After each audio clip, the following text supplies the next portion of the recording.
This is Wednesday, July 15th. There are 371 days until San Diego Comic-Con 2016. Woo! Welcome to the SDConCast, the official podcast of the San Diego Comic-Con unofficial blog.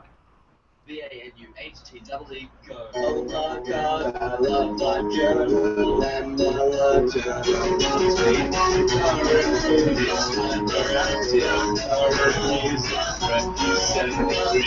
I love the color scheme, it's pink and purple, it looks dreamy.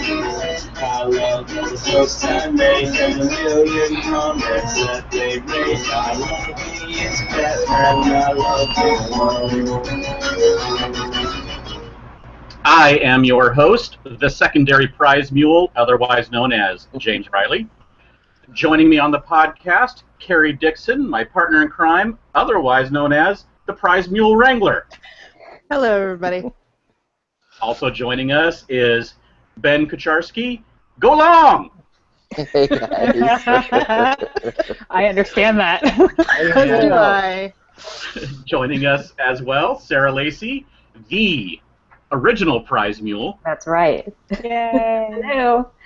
And Kim Twombly, the official orator of Offsites at Outside Comic-Con, who will soon be the tertiary prize mule. Oh, yes.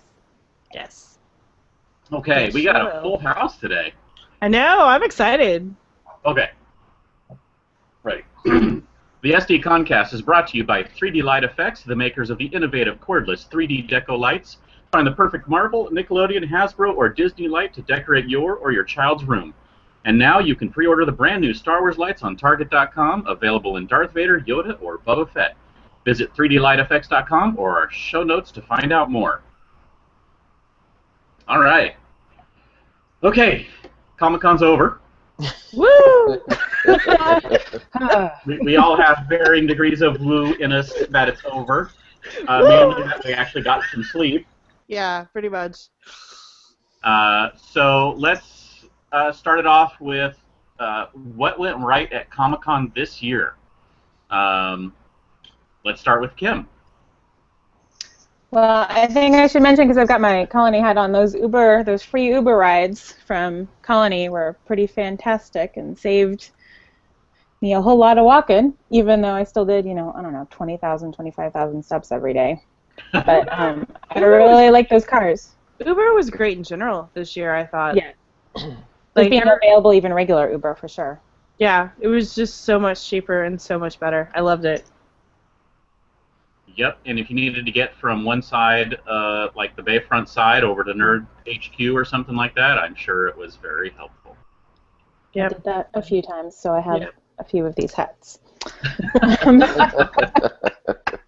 Nice. And then, I don't know, I loved the fact that the San Diego Symphony was able to keep completely quiet what sounds like was amazing Star Wars Symphony. Was it, James, you went, right? Yes. Was it the first movie? Was it episode 4? It was a collection of songs from across them all, and they played clips from all the movies during the songs. Just amazing that they were able to keep that a secret, and how that all went down, what it sounded like.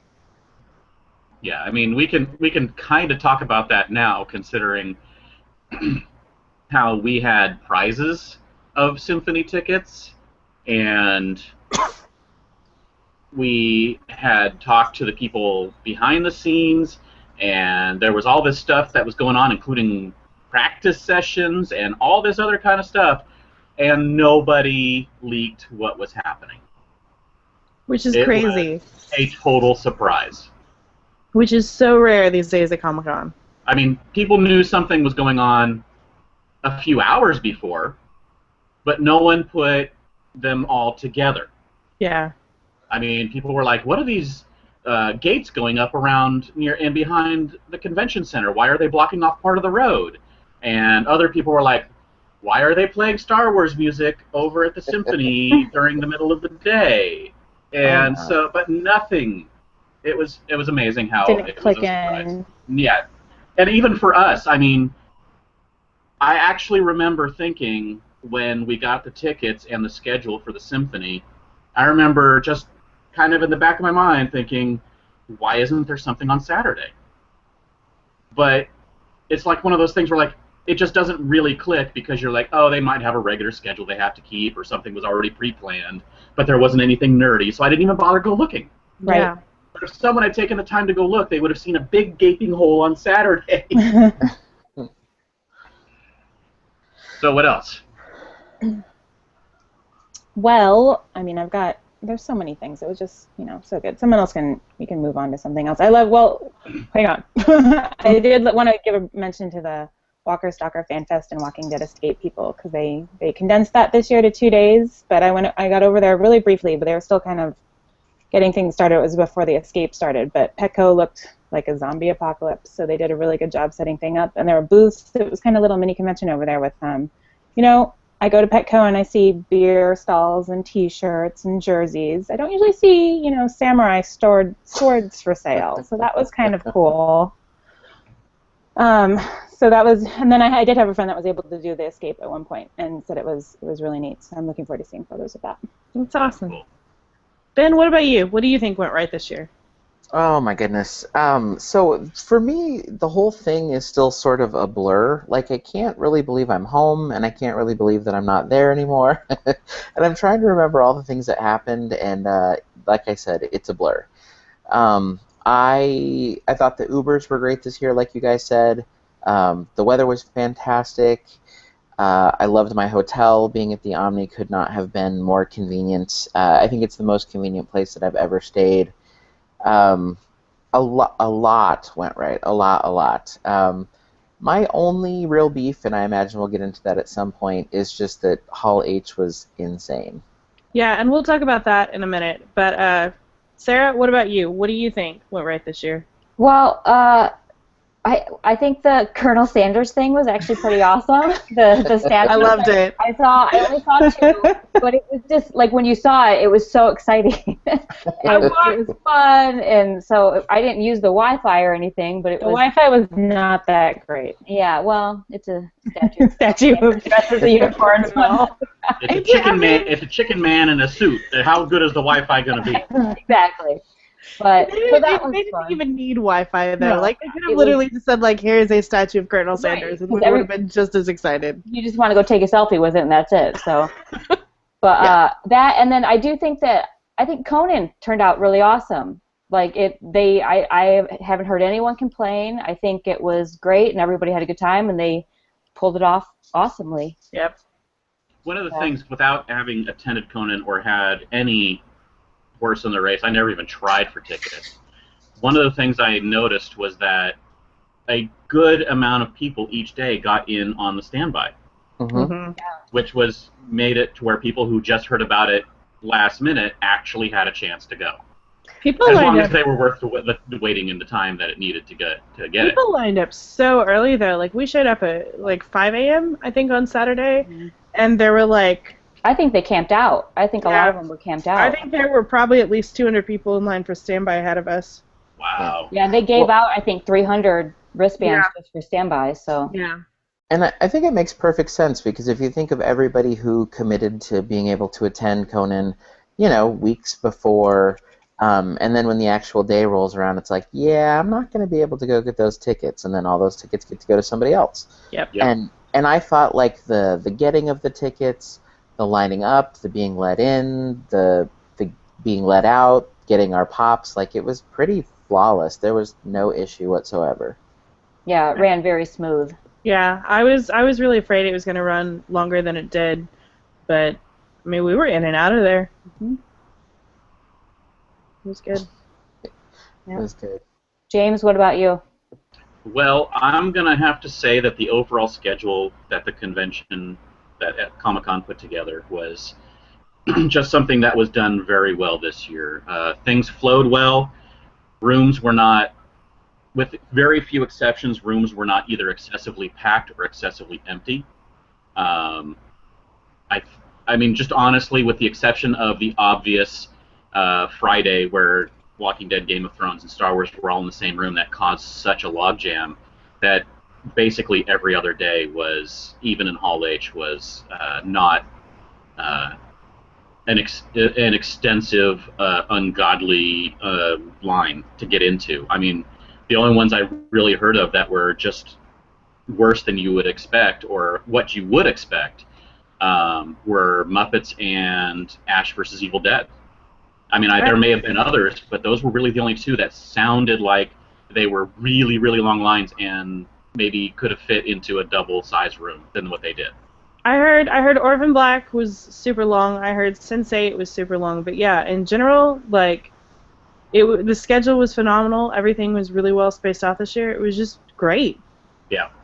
And then just kind of an interjection, and, you know, I welcome, maybe I'm wrong, maybe I'm not, but I heard from a lot of people that the Hannibal panel is pretty hard to get into. People were super pumped for that, so I don't know. I haven't heard anything about that. That would kind of surprise me, though, if that was, like, super hard to get into. I'm not going to lie. I'm sure people showing up last minute didn't get in, but yeah. If you put in an hour or two, you probably got in. I think that's the way it went with almost every single one of those near full or full panels. Yeah. That if you put in just a little bit of time instead of what you would expect to put in previous years, which was, you know, get there first thing in the day, I think you got it. Most people got into what they wanted. Yeah, I think so too. And honestly, I felt that way about the floor too. Like, I don't normally do the floor that much, but I lined up Thursday morning at like 6:20 a.m. just because that's when I woke up, and I had no real plan, but I wound up being like the first shoot to get into the exhibit floor. So I somehow made like the Marvel line that early in the morning. And I was like, in my opinion, I'm here way too late to be able to do this. So the floor, like, I didn't feel was super packed most days, at least in the mornings when we were there. It wasn't too bad. It wasn't too bad because I went on Thursday morning for the first few hours until about noon, and I was in there a little bit on Saturday. Yeah, we were there Saturday morning as well. Didn't think it was bad again. And I was there pretty much most of the day on Sunday. And it really wasn't as claustrophobic and just packed, except for the few times when there was like a signing going on at a booth and there was a lot of people hovering around, or at Marvel when there was a signing. Usually it was when there was people at a booth for signings that you got that congestion in that area. But overall, the whole floor seemed just a little clearer this year, which was great. I mean, maybe that's a byproduct of the schedule being as absolutely phenomenal as it was this year. Right, more people in seats means less people on the floor. I know Lisa, who's on our team, SDCC GOT girl, she said she did, I think, like 7 panels this year.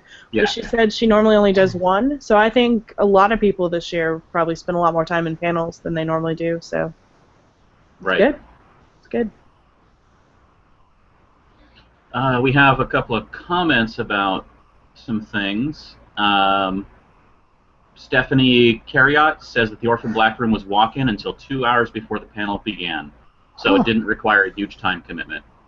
But she was surprised how easy it was for people to get in all the way up until 2 hours before. That sounds about right, though. I think normally Orphan Black is like a 3-hour wait, so if they got bumped up to like double the room, 2 hours sounds about right to me. Right.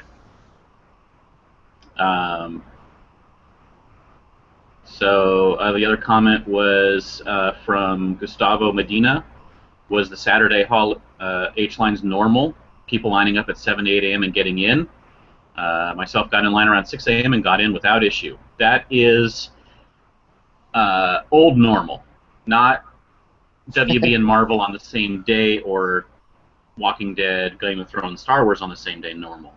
That is what should happen in Hall H, where it is packed, where there may be some people in line waiting to get in as people cycle in and out each panel, but you should be able to fit 6,500 people in there and have maybe 7,000 or 8,000 people want to get in, and then just cycle them through. We got in line on Saturday in the early afternoon, mid-afternoon, and got into Fox in time, which was incredible. I did not think it would happen, but it did. I kept wondering if it would or not, because again, they didn't actually announce their schedule this year, and the same freaking thing happened last year, to where it was like a total walk-in for Fox. Yeah. But the thing is that they did have pseudo announcements where people from the individual things announced that they were coming. But how many people look at that stuff? Right. Yeah. I mean, even I almost missed the like Deadpool announcement the day of. And honestly, I think that that they lost a lot of people who were there on Friday because that was just such a long haul that a lot of people, like, we gave up after the Star Wars concert, and then we went back in line, but then after an hour or two, we're like, this isn't worth it. We need some sleep. Went back to the hotel, got some sleep, walked around and did stuff for the day, and then like, oh, let's go check out the line, and we got in for the one we really wanted. Yep. So yeah, no, it was not really normal, but it's normal enough. It's just this side of normal. So I mean, Thursday was the same thing. So I think that is, in general, all the things that we thought went right. I think, Kim, you were going to mention some other off-site stuff, since you did most of the off-sites, or went through a lot of it. Well, we had a team lunch at the Expanse Cafe, so that kind of kicked off our Comic-Con, which is always kind of nice. Sci-Fi does a really good job there since they moved off-site. And, another one like Ascension last year, don't know anything about the Expanse. Well, some of you have read the books, but I know nothing. And, it's kind of neat, get geared up for this show that we don't know about. And they gave out, where is it? The cool VR things. Have you guys tried them out yet? Yeah. We tried one a little bit when we were sitting there at lunch, and it's amazing. I know, I really like them. They're really fun. Kind of do-it-yourself. Oculus Rift? It's such a simple concept, but it definitely has a lot of potential. And we got the Legendary one and the Conan one. So, we're ready to go. Basically, last year was the year of the Oculus Rift, and this year is the year of the do-it-yourself Oculus Rift? Yeah. Basically. Yeah, I mean, the year of the dome only lasted 1 year. There was no shift in buildings this year to something else. There's no pyramids. Nothing. Next year, are you calling it pyramids? I hope. Gotta have something. Year of the triangle. So I haven't done the Legendary ones yet because they're too big for my phone, the file size. But I'm gonna try to get those to work eventually because it's Warcraft and I have the pin set somewhere. I'm drawing a blank, but I'm excited to try those out. Was it Crimson Peak? Thank you. Yay! You get a prize. What do I have? So yes, the weather. I will agree with everyone because a lot of people mentioned the weather. The weather was awesome, unless you were sitting out in line almost the entirety of the sunny day on Thursday. Thankfully, we had umbrellas and shade and sunscreen.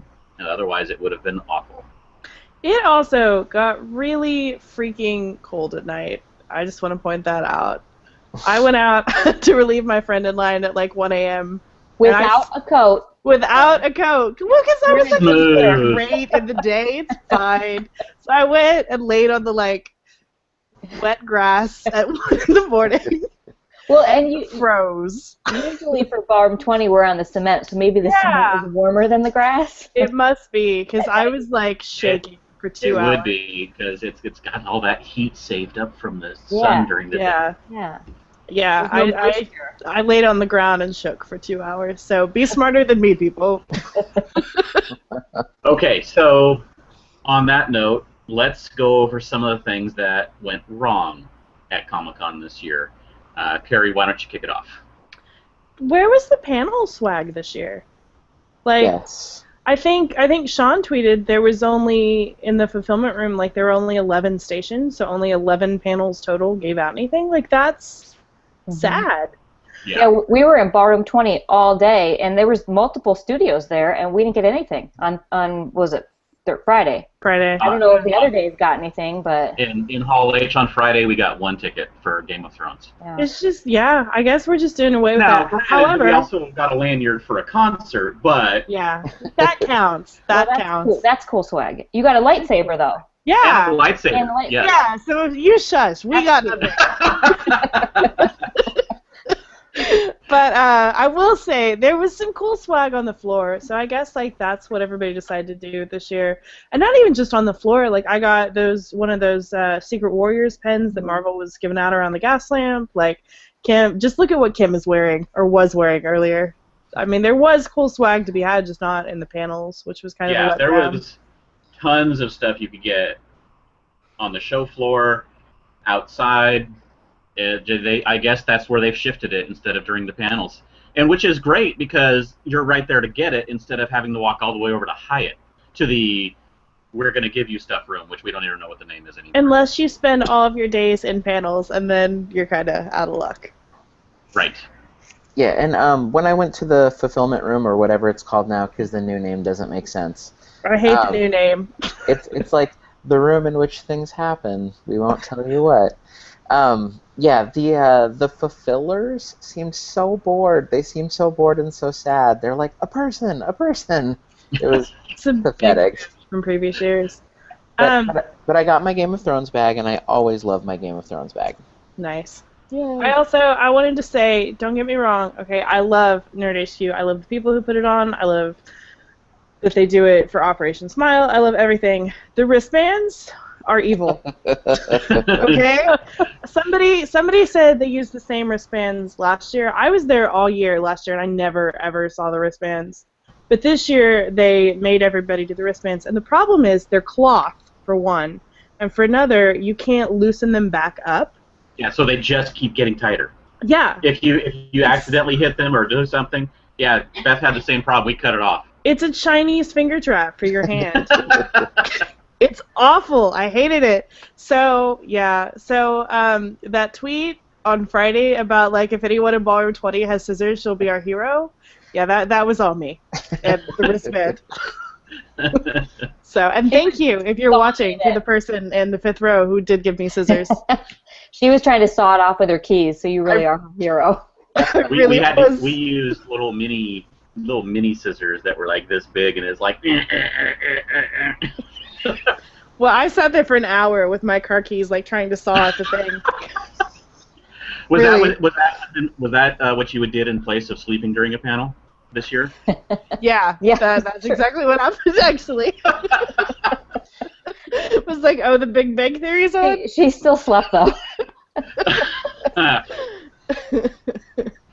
Good times. But, James, what do you think could have gotten a little bit better this year? The obvious thing, the Hall H line management and security.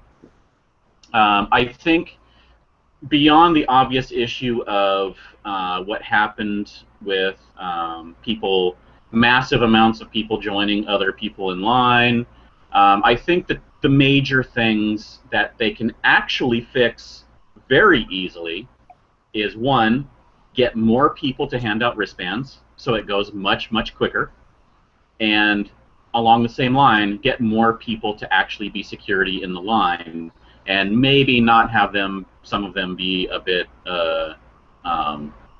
not doing their job very well, which we saw tweets of that happening. So I think if they had, instead of 4 people to start, and by the end I heard that there was only 1 person actually handing out wristbands on Thursday night for the Friday panels.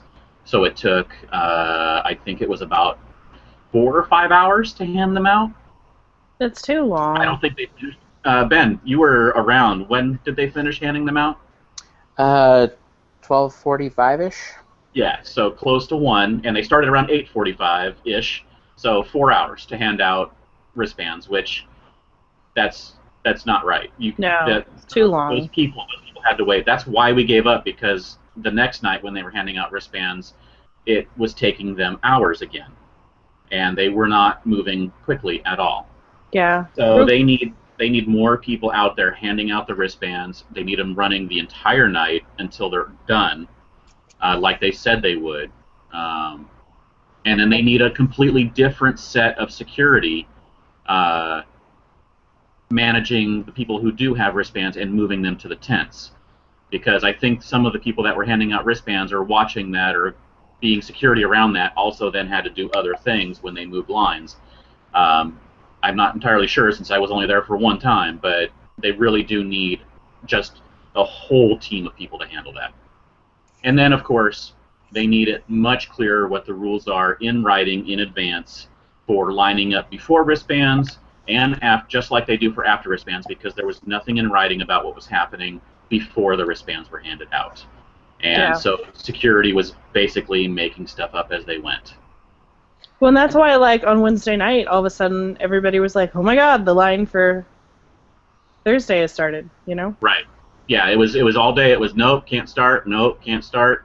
And then Perfect. all of a sudden it was like, hey, go ahead and start. Just Yeah. randomly at 8 something or whatever in the evening. Right. I mean, and it's not like, our party emptied out or anything, but like you noticed a bit of a shift. And then, I think it's like a multi-fold problem. Like these people paid money to attend this party or to do this or to do that. Maybe they're at dinner, maybe they're at a screening, and all of a sudden it's like, oh, that promise that we were made that no line would be starting until tomorrow is out the window. Okay, it's bad. Bad. Well, it screws the people who are following the rules. Right. It does. And that's not right. When you have rules, you need to stick with them. And the issue we're going to have is the instant that Comic-Con puts a timestamp on something happening will then cause things to shift earlier before that. So if you can't line up till noon, there will be hundreds of people standing and milling about where the line is supposed to start until it is, and then there'll be a rush. Yep. So there is going to be really no good solution to that except for what happened, which is have it randomly start whenever they decide that they want it to start so that there is not a mob scene. And that may be the best solution, even though it is, in addition to everything else, not exactly a fair solution. Yeah. But I'm with you. They need more people. And in fact, Maddie in our comments also said the same thing. She said the Hall H wristband system really, really needs to be improved. They had 2 people handing out on Friday night for Saturday, and she waited about 4 hours to get her wristband. Right. And I know it sounds simplistic, but I mean, have 5, have 10, like get it over with. Just like boom, boom, boom. It makes sense to me. And I'm sure it's a pay, overtime, whatever issue possibly, but pay a few people to work an extra 2 hours instead of 3 or 4 people to work an extra 10 hours or whatever it was. Yeah. And just get it over with. They can get it done in an hour if they have enough people. Right. A couple other comments here. Bev makes a really good point, and I think this is something that we've gone over multiple times, but it's the something that went wrong, exhibitors getting in line before the hall opens for exclusives, then reselling them in their booth is a huge problem. I mean, we've always known that about the exhibitors forever, and I don't really see there ever being a solution.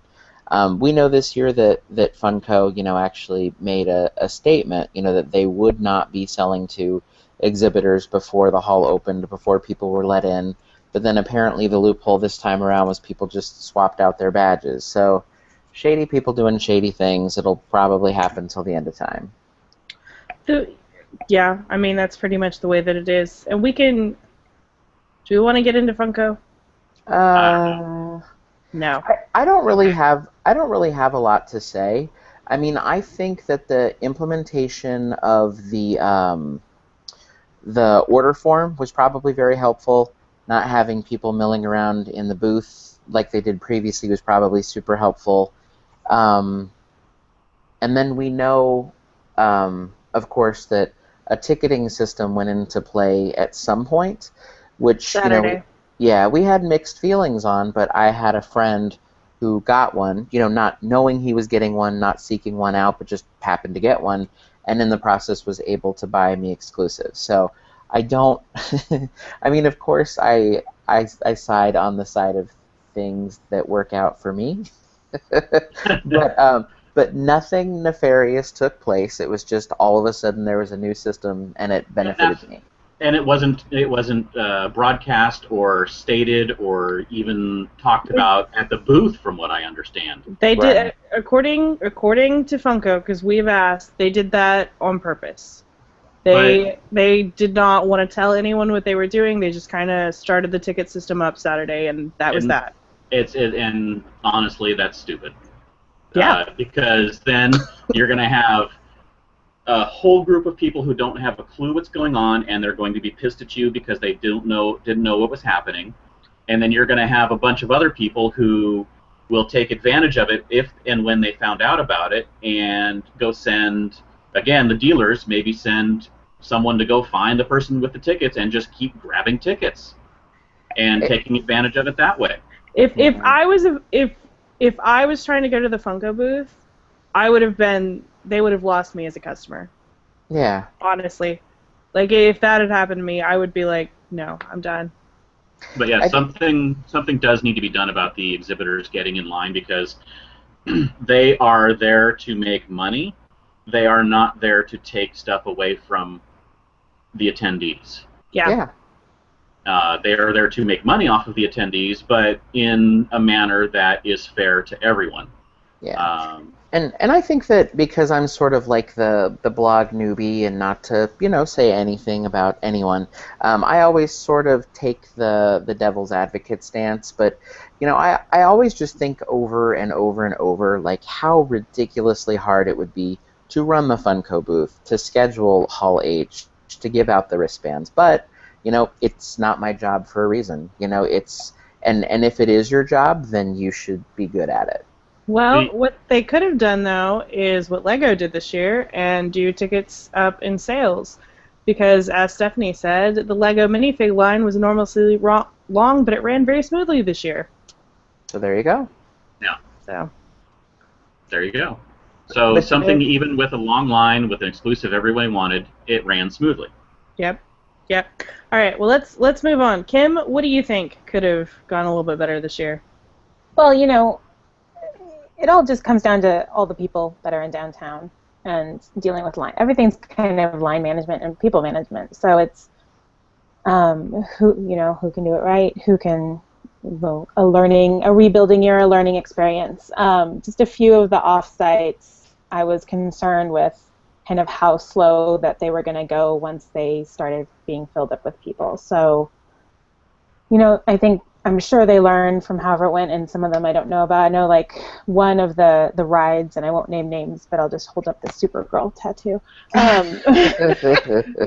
It was awesome. It was so cool what they were doing, but they just went the long way through traffic. And I think some of the rides, the feedback I heard that they were much too long when they just could have gone around the block, and maybe they're trying to, monitor their shirt giveaway and that sort of thing. But they got lost, and I think there was a mutiny at one point. And, oh my God! I have a little bit of an interesting story. So Thursday morning, I went and picked up my Conan tickets, and then just in my walking back to the convention center or whatever, I went past the Limitless coffee shop or whatever it was. Oh yeah. And I got my free coffee, and one of the San Diego radio stations was in the process of interviewing the cast of Limitless, so it was interesting timing. And then I got my coffee and I was leaving, and then they had the first, ride it and get your t-shirt thingy, but this time instead of being Supergirl, it was Limitless. And the 2 stars got on it for like its inaugural run or something, photo ops or whatever, and people who were working the booth were just like, get on it now, like, get on it, we need people on it. So Joey and our friend Will and I got on it and went around the block, and that was like the whole story. I'm just all, that was weird. That's one of those amazing Comic-Con moments. It's perfect timing for something. Exactly. And then I asked, hey, so do you guys know when you guys are switching over to Supergirl, or when you'll be giving out the tickets, or places I could possibly find you? And though the staff was all very sweet, they were like, huh? What? They legitimately had no idea what I was talking about, so that's good. Yeah, so a lot of times, and I think so with offsites and everything, just comes down to the staff being more knowledgeable with what's going on will be beneficial to attendees that ask questions. All right. Well, Ben, did you want to talk a little bit about Hall H this year? Yeah. I don't know how specific I want to get. I'll keep it vague. I had a group of friends who are my Comic-Con crew, super hardcore Star Wars fans, and so I really wanted to do Hall H with them on Friday, and so I made my appearances in the line throughout the day, and took a shift or a half shift holding spots for people, and then I guess when I was at the MTV FanFest thing was when the poop hit the fan. And it was basically, some angry person in line had something to say about how our group had continued to grow and grow and grow, and so security had capped our group. And so, you know, a group that I had been a part of for like 24 hours, all of a sudden I wasn't. So I got to get in line in the back, and I ended up being like 7,000th in line, and I didn't get a wristband, and I was unhappy about that. I mean, I get, you know, that there's like a big picture and a grand scheme and right place, right time, and just all those fun cliches, but I was like, but this is my group, and they all have wristbands, and I don't. So, that was unfortunate. Yeah. And that probably happened a decent amount to people up there. Well, and then I think the thing that makes me grumpy, and, you know, whatever, I'm a good sport. I'm a trooper, love Comic-Con, you know. It affected my experience minimally, but whatever. It frustrates me that at that point, when I realized that I'd kind of gotten screwed or whatever, I went and got in the back of the line like a trooper, and then spent like another 3 hours of my day, of my time, not getting a wristband. And I'm just like, that was not worth my time, but it is what it is. That happens. Sarah, what about you? What do you think could have gone better this year? Sorry, I was on mute. For me, one thing that like the no swag was one that I didn't like, and I didn't really like the non-stadium seating at Nerd HQ, but I know they couldn't help it this year, and it's fine. It was fine. I just was in the very back row, so I couldn't see. I went to the Joss panel, and I was in the back row, and I couldn't even see them, so I just watched the monitor, which, you know, it's fine, but that kind of sucked. But one of the things I didn't like, which was our own mistake, was at our party, on the email, we weren't able to change the time, and so people who didn't buy a certain package weren't able to come until 8, but they just didn't realize that, and so it's kind of just a miscommunication on our part, and so I felt bad because people had to wait and they had came down, but... Yeah, Sarah and I felt... Yeah, Sarah and I felt bad, and we were manning the desk, so we sort of bore the brunt of that. But I mean, for the most part, people took it all in stride, and you know, we felt bad. We tried to get you in quick once we got going, so hopefully. And if you were one of those people who showed up at 7 who really couldn't get in until 8, we really are sorry, and we hope that you had fun at the party anyway, and we'll try to do better next year. Mm-hmm. Yes.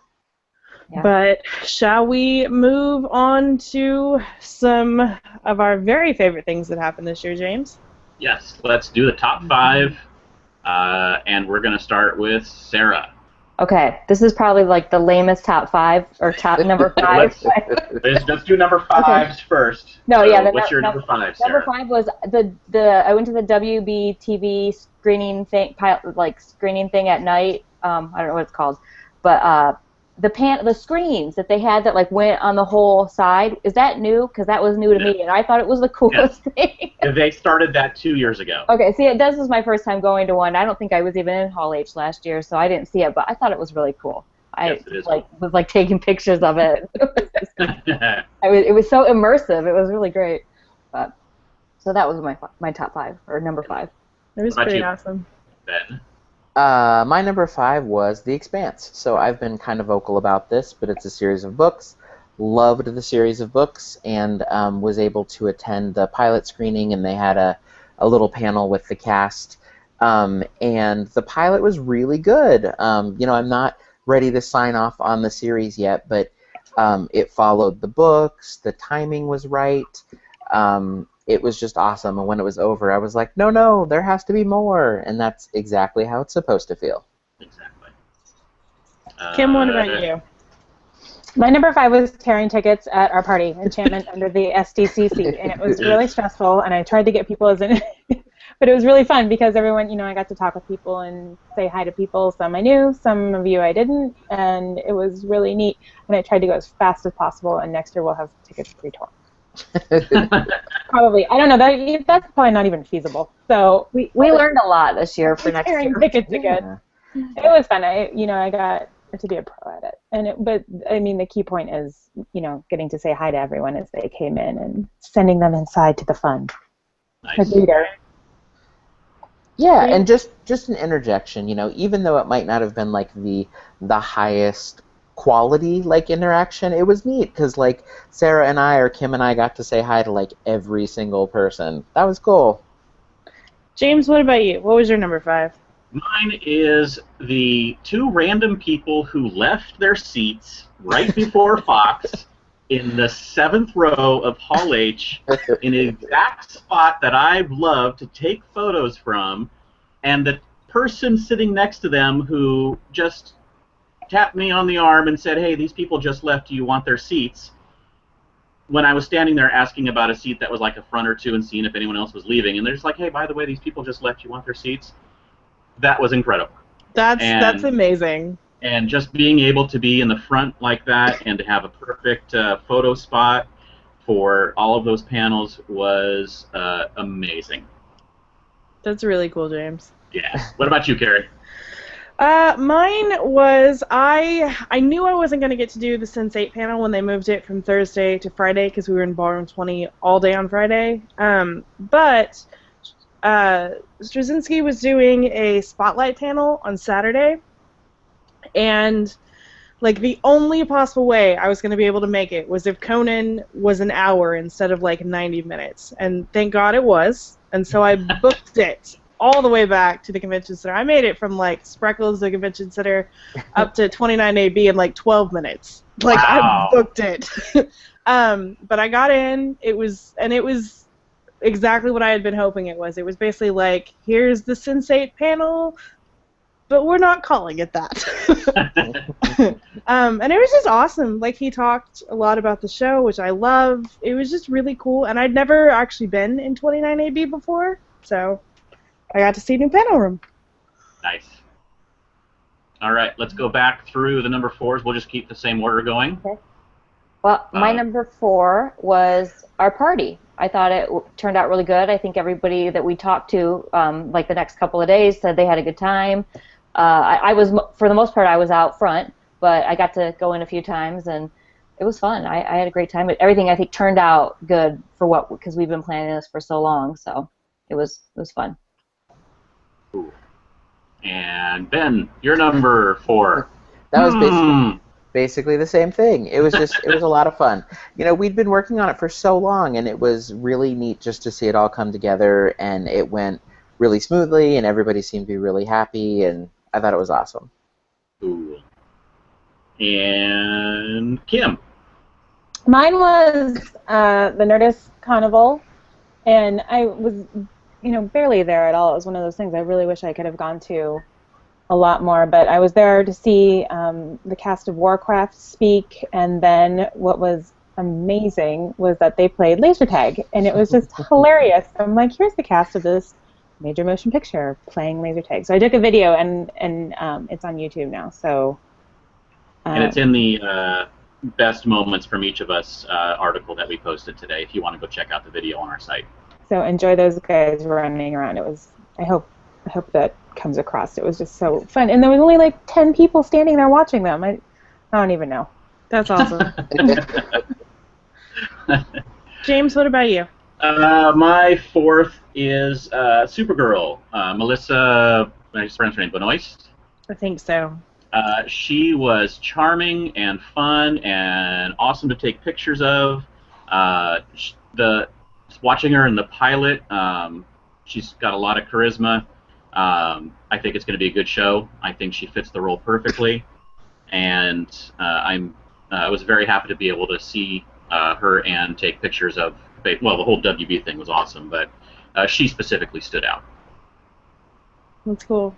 Well, my number 4, I'm going to let Sarah talk about this more in a minute, but oh my god, guys, we had an insane amount of fun on Sunday doing the prize mule.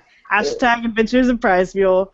So basically we had some leftover bags and t-shirts and goodies and all kinds of stuff, and we'd been doing like 3 or 4 drops a day, but then on Sunday we had like 40. And I had this big, huge bag that we were carrying, and it was fun. Yeah, and so she put it on, and she was like, I look like a mule. She was like, I'm the prize mule, and I was like, oh my god, we're going with it. So we learned very early on it was going to be way too much effort to try to hide 40 bags. Mm-hmm. So we were like, we're just going to tweet when we're sitting around, like, let people come to us. And you guys did. You were fast. Like, at Nerd HQ, it took like 20 seconds. Mm-hmm. It was crazy. So What are you people doing? Aren't you paying attention to what's going on around you instead of looking at your phones? no, they were not. They were our people. They were our people. But no, like we had like the most insanely fun time playing Price Mule. So that's my number 4. Awesome. Let's go back up to Sarah to start the number 3s. My dog might bark in a second, but if he doesn't, my number 3 was the iZombie panel in Ballroom 20. That was really fun. The cast was just, really charming, and it was just a really fun panel. I really enjoyed it, and I loved the show, so that was a good one for me. And Ben. For me, my brother knows people, and so he was, through networking, able to get himself and me into the BuzzFeed WB party. And so basically it was a party with many of the cast members of Arrow and The Flash, and I got to meet a bunch of them and take pictures with them, and I'm like a WB or CW junkie, and it was so fun. It was exactly what I wanted, and I loved it. That's awesome. Very nice. Very nice. Kim, what about you? Mine was all the cardboard VR things. It was actually so we've already talked about that, but it's also I got to do one of the Oculus Rift events, which was at the Wired Cafe this year. That was called, what was it called, Carrie, Sarah? Oh God. Starts with a C. Anyway, it'll come to me. But it was just so creepy and awful, and you're in a, I don't know. It was just very immersive. I'll find it. I'll scream it out later. But just those things are so amazing. I really like them, and I love that we have the ability to now do it from our phone. Yeah. It was called Catatonic. There we go. There we go. Yeah, that's what it was. That one was scary. I did that one too. It was kind of scary. I like it. James. It's actual. Yes, it was. I think there was a penis. My number 3 was meeting so many readers and listeners who came up and talked to us and told us what they thought of the site, which was overwhelmingly positive. It was great to hear that. Thank you all so much for taking the time to tell us what you thought and to say thank you. For the many of you who said thanks, we are extremely happy that we had anything to do with you having a better convention. It's so nice to hear that, and it was definitely a thrill every time it happened. Completely agreed. Completely agreed. My number 3 is Kim, Ben, and I actually went to the Funko Fun Days event. And it was the first time any of us had gone. I see you smiling there, Kim, even though you're muted. Yeah, just holding up for Pop. It was, to say the least, a unique experience. To be fair, we were sitting in the back and we were drinking, but, like, we all felt like we'd stepped into a Scientology cult, and we like Funkos. Like, we all have, like, Funkos around. We like Ben. Okay, yes. Yeah, look at Ben. But, like, people would just start screaming randomly. They'd jump on chairs. We'd start dancing on chairs. We danced on chairs. Like, it was, they'd run around and throw things at you. Yeah. It was just crazy. We were like, where are we? What are we doing? I've got a cool video that we'll put up on the site later. Yeah, it was definitely the weirdest thing I did at Comic-Con this year. It sounded crazy just from the few tweets that managed to escape. Pretty much, yeah. Sarah, what was your second favorite thing?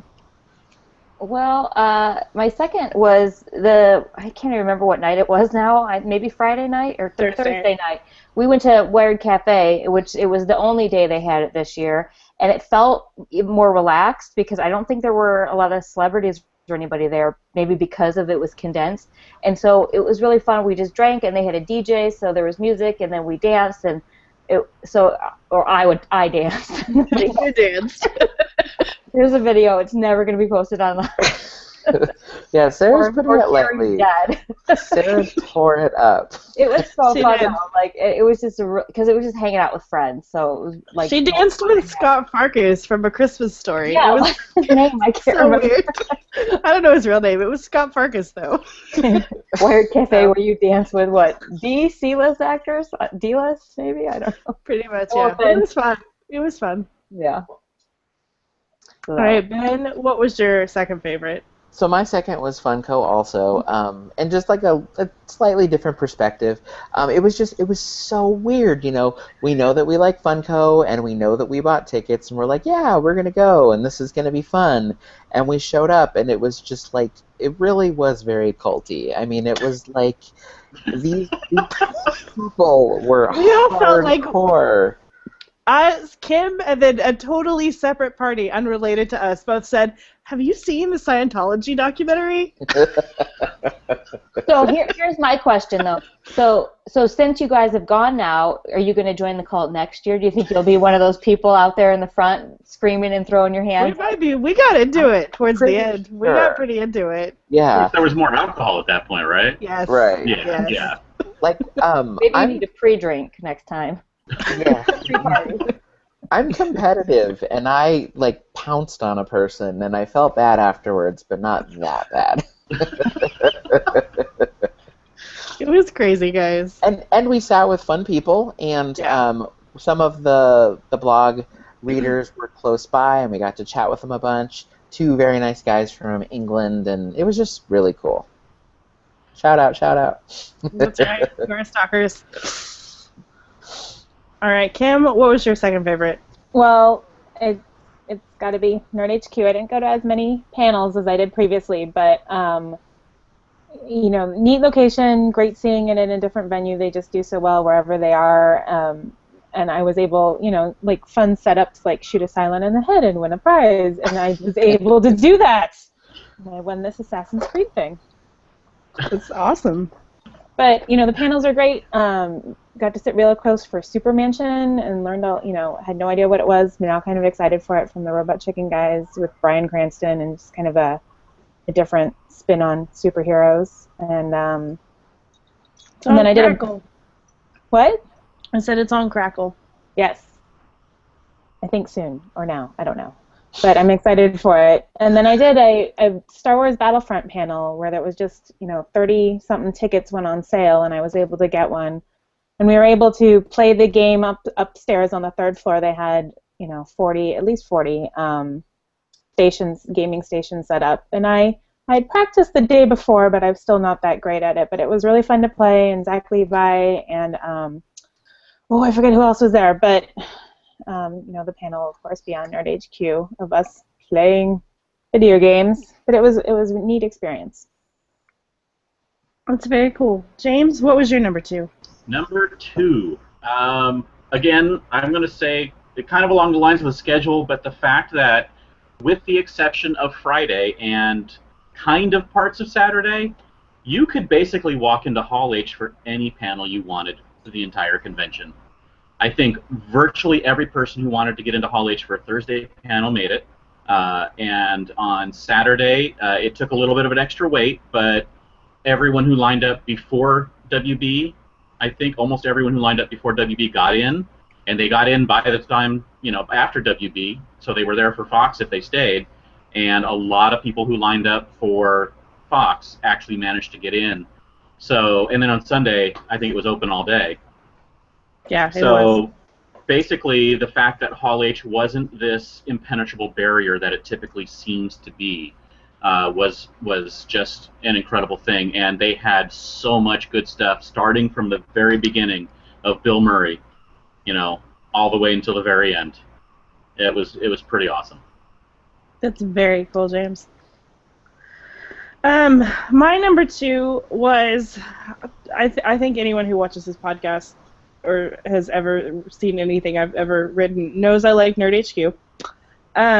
But we didn't do as much of it this year just because there was so much stuff going on this year. But we had tickets to 2 panels, the Marvel TV one, which was awesome, and Joss Whedon. And we literally, they were back to back. Literally, though, we stepped into the room for Joss Whedon, and then I looked at my phone, and it said that the Smiles for Smiles, which is their photo booth stuff, was going on upstairs for the Marvel people who had just left. So I had like one of those split-second, like, what do you do? So I ditched Joss Whedon, and I ran upstairs, and I got an awesome photo with the Marvel TV people, and I have zero regrets about that. Because like you said, James, earlier, like I got a one-of-a-kind experience instead of like staying to watch a panel that I could watch at home, you know? Right. So it was unless you were planning to ask a question and it was like the most important question ever, you could just watch it online.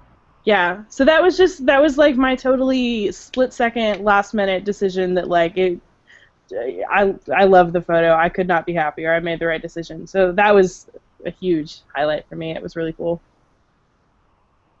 Very cool. All right, we're on to the number ones. Number one. Sarah. Well, my number one is being the prize mule. That was so much fun. I would not have expected it to be fun. Like when we had these bags and we're walking down from the hotel, I'm just like, this is gonna suck. I don't want to carry this all day. And like it ended up being just the most fun because like we would just tweet a stupid picture and then people would come up, but then they would stay and talk to us and we got to meet some cool people and everybody was super nice and like a whole bunch of people would come, so we learned you had to leave right away afterwards. So you had to get out.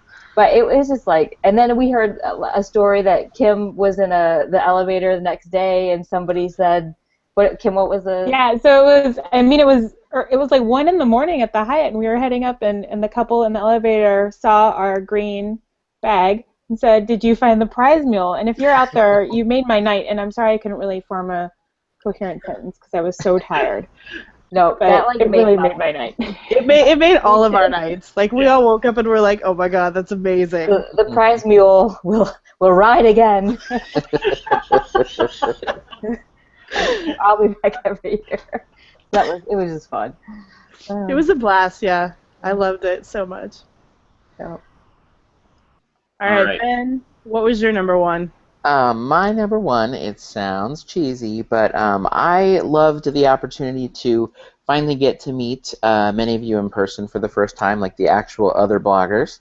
And I got to meet up with old friends and made new ones, and I got to spend some time with my brother, which I don't always get to do. And I think the people at Comic-Con are, half of the fun. So I really like that.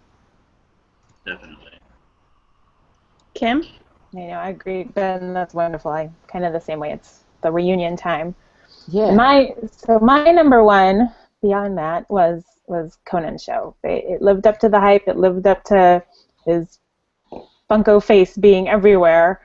I was able to get tickets to 2 nights, and Friday night we were up in the balcony, which was still amazing. But then that was Thursday, and then Saturday. We were able to get second row tickets somehow and just kind of luck of the draw, and it was so cool. It was awesome.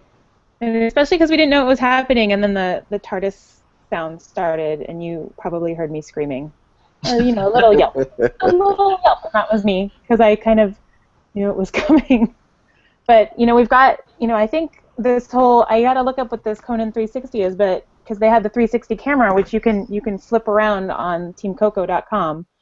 So I could watch myself if I really wanted to, which is so creepy. That sounds horrifying. That sounds like the worst decision. I think you're gonna be able to kind of watch, the actors and everything. If I do something like that next year, I am going to be making so many faces. Oh. My dad sent me a screenshot of like the audience, and he goes, "I see you," and that's just enough for me. I don't need to see myself.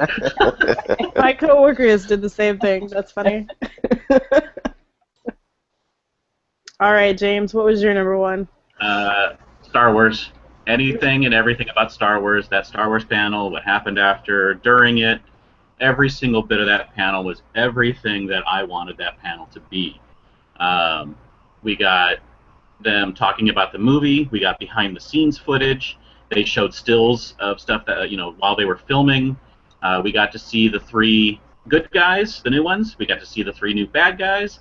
And then we had what they're calling the legacy actors, which is Mark Hamill and Carrie Fisher and Harrison Ford, all come out. And they all came out one at a time, so it was a build the whole night. The Abrams and Kennedy and Kazan came out, and then Ridley and Boyega and Isaac came out. And then the 3, I'm going to mess up their names, so I'm not going to try. But then the 3 bad guys came out.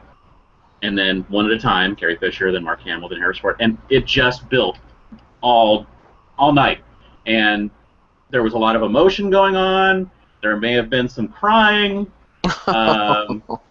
It was just so much awesomeness, and to top it off with being able to then go with 6,500 people over to the concert and get a free lightsaber and watch the concert, and it's basically my #1 Comic-Con moment of all time.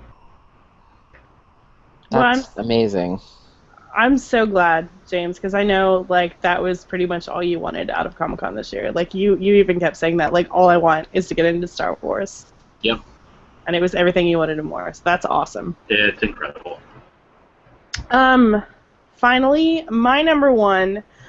I know we've talked about this pretty much ad nauseum, but honestly, the party. Like, I really don't think you guys understand, and nor should you, that like we spent months and months of our lives planning like every decision about that party. And so, especially because I live in another state, like it was so cool for me for Wednesday to finally get there and like get to see, oh hey, here's the venue that we've paid for.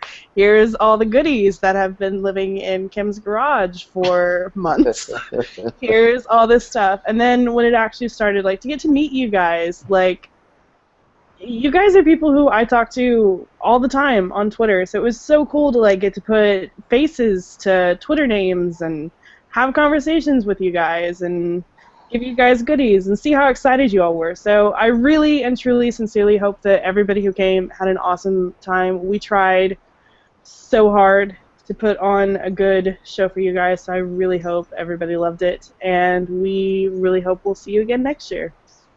Yeah, and I wanted to say while we're talking about the event, if you went and you used the photo booth, you can go download your pictures at theheartbooth.com/events. Yeah. So, do that because they're fun. There were some cool pictures. Yeah, and honestly, guys, like if you guys have any feedback that you want to give us about the party, please feel free to do that. If you took photos during the party, you can email those to us, and we're going to do a wrap-up post this week about the party. We'll make sure we credit you, all that good stuff. So, woo! Yay! So, we also wanted to go over some of, we asked on Twitter what some of your favorite moments were, and let's go over a few of them real quick here.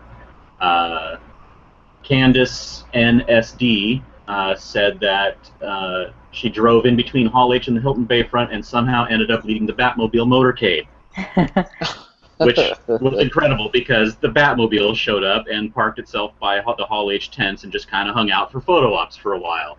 And I think Zack Snyder was actually driving it. That's pretty cool. That's awesome. I didn't even know that was a thing. Yeah, it was. It was when we gave up on the next day line, and we were about ready to leave, and then we all of a sudden see all these cop cars driving behind the convention center, and then here comes the Batmobile. It was incredible. Cool. It was so fast, though. I didn't even get a picture, but I'm like, I bet you anything it's going over to Hall H, maybe, but I don't care. I'm going to go back. I want to sleep. That's how tired I was. I didn't go see the Batmobile to take pictures of it. That's pretty tired. And then we have at Tejada says somehow getting off the wait list for Conan O'Brien taping tickets the night before, then managing to get 4th row center seats. That's awesome. That's great. That's really cool. I have one from Jermaine. Yes. Jermaine's highlight was the Star Wars concert, which I think that was the case for a lot of people. Yes. Yeah. Yes, it was. And we all know how much of a fan of Star Wars Jermaine is. Yes, he is. Huge Star Wars fan. I've read articles about afterwards. Like Gary Whitta wrote an article and a few others, and it's just like, it's like, oh, let's just share it all, and I'm gonna cry again. Why don't you take the next few, Carrie? All right. So we also got a tweet from Laura Zakov, and she said it was a definite tie between meeting Stephen Amell at Nerd HQ and the incredible Supernatural panel. And then we also heard from H. Boogaloo, who said getting into Hall H to see the WB/DC Films panels without camping. So Yeah. it's always nice when you don't have to spend an entire day waiting for something like that. Seriously. And then we also heard from Stephanie, who said that the Supernatural fans holding up candles in honor of Jared Padalecki's Always Keep Fighting campaign. I heard a couple people talking about this, but I don't necessarily know too much about what it is, but that's cool. Jared's been very vocal about fighting depression, and that's his fighting depression campaign is the Always Keep Fighting. And so they lit candles in Hall H, Nice. all in unison in support of him. And apparently it was a very, very moving and touching moment. Very nice. Yeah, I Right. think he teared up when he realized what it was, from what I could tell on some stuff I saw. That's pretty special. Really sweet. That is. You want to take the next couple, James? Sure. And then Jennifer Beebe said, going and pulling Walking Dead autograph ticket for my friend and her getting picked for Once Upon a Time autographs for me and the Fox panel. Wow. That's Nice. some good luck, because Yes. those things are hard to get, and to get Yes. multiples, that is awesome. And then Immortan Steve said, being 5 feet away from Bryan Cranston and having him nod and wink at me. Nice. That's very cool. And You Failed the City said, buy 40-ish Funko Pops, Commons exclusives figures for less than $250. A real bargain, according to C3PO. Yeah, Comic-Con, you can get some stuff may be expensive there, but you can also get some smoking deals. Yes, you can. And Carrie, why don't you take the last one? Sure. Fitness Film Buff told us that you did that one already. The very last one is Starla79 said I think. you did this one already too. Oh, sorry. Read the Kona Kid one. I went in backwards order. Okay. Sorry, Sorry guys. about All right. Kona Kid said that the Muppets panel blew his mind. I wish I could have been there for that panel. I do too. I heard good things, obviously. Yes. So, So apparently people had a good time at Comic-Con this year, and that's something that I want to address. Comic-Con just felt better this year. The schedule was better. The atmosphere felt better. Everyone seemed happier, more friendlier. Sorry. They just everything just felt better this year. I agree. Why do you think that is? I think it What's was a different? combination of the good schedule. Once people can start doing things that they want, in general, they're just having a better attitude, and it just carries over into the next thing they do. Do you think there's more excitement, too, by having something like Star Wars that's not there Yeah, regularly, I, too? I totally think there is. I think people in general were just excited about the schedule. I think there was just an awful lot to be excited about this year in general, and that, I mean, if you're excited before you get there, like, it only escalates as you're there. And I think it kicked it off perfectly when everyone was getting into Hall H from the beginning. Yeah. And all of the other panels that were going on, people were getting into their panels, and they were just like, everybody was pumped for, getting people. Now, granted, the exclusives lines were way long, and people did not get stuff that they wanted, but enough people were getting stuff that they wanted and knew that they could try again if they didn't, and all the panels people were getting to. So there was just so much stuff, and the off-sites were all great this year, for what I understand. There was a lot of good stuff going on on the off-sites, and I think just the overall atmosphere of the whole Comic-Con area just was higher and more uplifted and all of that than it normally is. And I think it's just because everything got off to such a good start. I agree. I think Comic-Con International killed it this year with their schedule, with a couple changes that they made, like them and Lego deciding to do the tickets up in sales pavilion. I think made a huge difference to a lot of people. Like, it was just a really good year. Yes. Yes. Good year, Comic-Con. Thank you. We That's really right. appreciate it. Very excited for next year now. So, And then it's over a year away. woo! So, normally this is where we would discuss the major news items, but hey, guess what? Comic-Con's over! There's nothing here. Actually, that's not entirely true. There will still be a couple of things, like, we'll still post news. Like, I saw earlier today that Hasbro is going to be putting up their Comic-Con exclusives on, I believe, July 28th. And so we'll do something about that. We'll do something when Mattel puts theirs up. We'll do a couple wrap-ups this week, like on Funko Fun Days and a shipment of the SDCC. Our second annual Reader Awards will be back sometime this week whenever I get my act together. And that's basically where you can vote for what you think was the best panel this year, or what was the biggest disappointment, or the biggest surprise, all that kind of stuff. So that will be back later this week. And of course, once we get information on pre-reg and all of the other things that are going to happen for next year, you can of course count on us to make sure we cover that and get you the news as fast as possible and what to do for all of those things. Yeah. Yeah, be sure to sign up for our newsletter, which I don't know when we're going to be sending it out again. We might do a wrap-up one, but sign up now so then you'll get it no matter when it is. That's right. You can do that on the website. On the sidebar, there's a spot to sign up.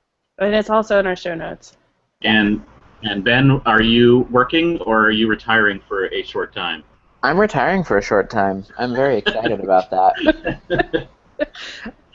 Under the tent is getting packed away for probably months until we need to start bringing it out again sometime early next year, whenever it comes out next year. Yeah, it's usually January.